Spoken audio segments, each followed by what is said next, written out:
استعمال کیے، قربان جائیے رحمت للعالمین پر، ان اللہ و ملائکتہ یصلون علی النبی، وہی الفاظ آقا علیہ الصلوۃ والسلام کے صدقے سے فرمایا جو میرا امتی سحری کرے گا میں وہ الفاظ اپنی امتی کو دیتا ہوں۔ سبحان اللہ، ان اللہ و ملائکتہ یصلون علی المتطہرین، وہی الفاظ سحری کرنے والوں کے لیے، اس کو ریپلیس کر دیا ان الفاظ۔ یعنی ایک رتبہ اور مقام جیسے کسی جرنیل کو ملا ہو اور وہ عام فوجی کو مل جائے وہ کتنا خوش ہوگا۔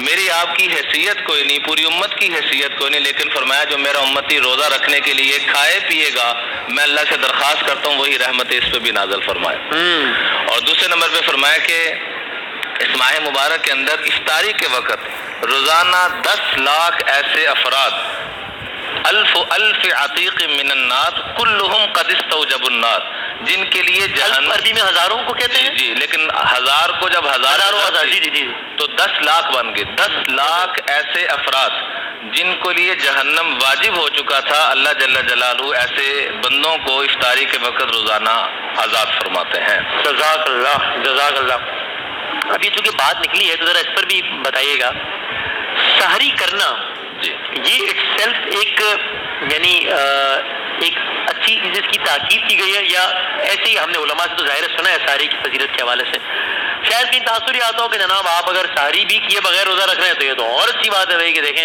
سحری میں بھی کچھ نہیں کھا رہے ہیں، رات کو کھا کے کافی لوگ کرتے ہیں نا، کھا کے سو گئے ٹھیک ہے، صبح مجھے پانی پینے کے لیے اٹھا لینا بس، فجر سے پہلے پانی پی کے دوبارہ سو جاتے ہیں۔ باقاعدہ تاکید ہے سحری کرنا یا ایک بشری تقاضا ہے کہ بھائی آپ اس لیے کھا لیں تاکہ دن میں بھوک نہ لگے، اچھی بات ہے یہ بتائیے گا؟ باقاعدہ تاکید بھی ہے اور آقا علیہ الصلوۃ والسلام کی سنت مبارکہ بھی ہے، چونکہ آپ علیہ الصلوۃ والسلام رحمت للعالمین ہیں، اپنی امت پہ رحم فرماتے ہوئے کہ یہ کھاؤ گے تم دعائیں میں دوں گا۔ اللہ اکبر۔ یہاں پر بھی ہمارا کام بنا رہے ہیں جس کو شاید نے یوں کہا، ہری ہے شاخ حیات ان سے، یہ رونق کائنات ان سے، شجر پہ برگ و ثمر سے پہلے حضور پہ میں درود پہ۔ سبحان اللہ، سبحان اللہ۔ تو یہ رحمت ہے ہمارے لیے بے شک۔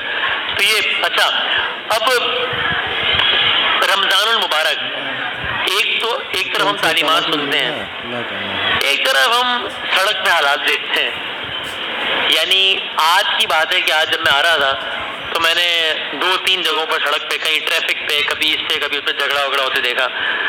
اس طرز کے واقعات کا ریشو ہم دیکھتے ہیں بڑھ جاتا ہے سڑکوں پہ عام طور پر، بلکہ میں نے لوگوں کو یہ کہتے سنا ہے یہ یار میرے منہ نہیں لگنا، روزہ ہے میرا، مجھ سے بات نہیں کرنا، روزہ ہے ابھی، اب ہم عام الفاظ میں کہتے ہیں ابھی دماغ خراب ہو رہا ہے ابھی روزہ ہے۔ تو ذرا یہ میں کوئی لیکچر نہیں دے رہا ہے، میں اپنی بھی اصلاح کے لیے پوچھ رہا ہوں کہ ذرا اس پہ بھی روشنی ڈالیں کہ بھائی اگر روزہ ہے تو بہت اچھی بات ہے، ایک تو یہ کہ روزہ رکھ کے ہم کوئی احسان نہیں کر رہے کسی کیونکہ میرے منہ لگنا میرا روزہ ہے، اور دوسرا ہے کہ اگر روزہ ہے تو پھر تو اخلاق اور اچھا ہو جانا چاہیے نا، نہ کہ ہم کہیں کہ خبردار اس پہ کچھ کہیے گا۔ اس میں درخواست ہے چونکہ ایمان کی کمزوری ہے اور عام طور پہ ہم سحری افطاری کرنے کو ہی روزہ سمجھتے ہیں۔ عام طور پہ سحری اور افطاری کو ہی روزہ سمجھتے ہیں۔ حدیث پاک میں آتا ہے رب صائم لیس لہ من صیامہ الا الجوع، کچھ روزے دار ایسے ہیں جن کی طرف آپ نے اشارہ فرمایا ہے کہ سوائے ان کو بھوکا رہنے کے اور کچھ بھی نصیب نہیں ہوتا، اور بڑے سے شب بیدار ایسے ہیں سوائے جاگنے کے ان کو کچھ بھی نصیب نہیں ہوتا۔ وجہ کیا ہے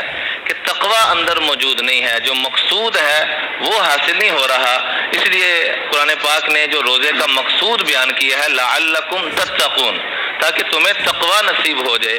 تقوی بنیادی طور پہ وہ کنٹرول سسٹم ہے۔ معذرت سوری آپ کی بات کاٹ رہا ہوں چونکہ دیگر علماء آ گئے ہمارے شان رمضان کی جو بڑی رونق رہے ہیں، جناب کمیل مہدوی صاحب السلام علیکم، قبلہ خیریت ہے؟ ٹھیک ٹھاک، بہت نوازے، بہت شکریہ سہیل صاحب، ایک بار پھر جزاک اللہ، بہت شکریہ جناب مفتی عامر صاحب کیو ٹی وی کے، اور ان سے تو میں نے گزارش کی ہے کہ آپ نے اس سیگمنٹ میں آپ نے کہیں جانا نہیں ہے، چونکہ ظاہر ہے علماء کا یہ سیگمنٹ ہے، میں تو علماء کی قدموں کی خاک نہیں ہوں تو مجھے رہنمائی بھی چاہیے ہوگی مستقل۔ آئیے پلیز تشریف رکھیے، اور انشاءاللہ ایک تفصیلی تھوڑی سی نشست بھی ہوگی فجر کے بعد پھر علماء سے۔ آئیے عامر بھائی آپ یہاں آئیے پلیز، تشریف فرماؤ۔